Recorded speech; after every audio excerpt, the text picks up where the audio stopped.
ଆଉ ନାହାନ୍ତି ଆମ ଅତି ପରିଚୟ ଲେଙ୍କା ସାରେ। ହଠାତ୍ ଆଜି ସକାଳେ ହାର୍ଟଚୋକରେ ତାଙ୍କର ଦେହାନ୍ତ ହେଇଛି। ଏହା ଶୁଣି ଆମ ଫକୀରପୁରର ଗ୍ରାମବାସୀମାନେ ସମସ୍ତେ ଦୁଃଖିତ ମନେ କରିଛନ୍ତି। ତେଣୁ ଦେଖନ୍ତୁ ଏଠି ଆମର ତାଙ୍କ ଲେଙ୍କା ସାରଙ୍କର ଏଠି ତାଙ୍କର ସବୁ ପରିଚୟ ଲୋକମାନେ ସବୁ ଦେଖିବାକୁ ଆଇଛନ୍ତି। ସମସ୍ତେ ଅଛନ୍ତି। ଆମର ଏଟା ଘସିପୁରା ମେଡ଼ିକାଲ, କେଉଁଝର ଜିଲ୍ଲା ଆନନ୍ଦପୁର।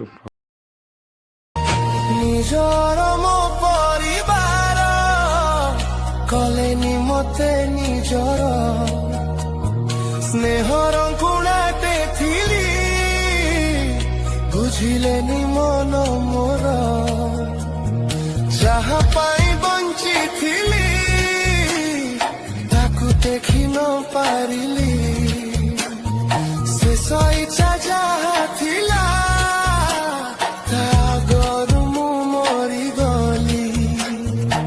ଛାଡ଼ି ମୁଁ ଯାଉଛି ଯେଉଁ ଚିହ୍ନଟିକୁ ଭାବି ନବ ମୁଁ ବୋଲି,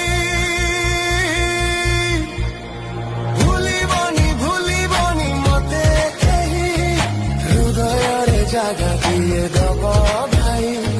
ଭୁଲିବନି ମତେ କେହି, ହୃଦୟରେ ଜାଗା ଦିଏ ଦବ ଭାଇ।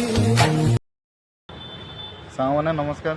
ମୁଁ ତ ସବୁବେଳେ ଆପଣଙ୍କୁ ମଜା କିମ୍ବା ଇଆଡ଼ୁ ସିଆଡ଼ୁ ଭିଡ଼ିଓ ଟିକେ ପକାଏ। ଆଜି ଗୋଟେ ବହୁତ ଦୁଃଖର ଭିଡ଼ିଓ ମୁଁ ପକାଉଛି। ତେଣୁ ସେଥିପାଇଁ ମନ ଫକୀରପୁର ବାସୀର ପୁରା ସମସ୍ତଙ୍କର ମନ ଦୁଃଖ। ଆମର ଲେଙ୍କା ସାର୍ ଆଜି ଏକ୍ସପାୟାର କରିଗଲେ।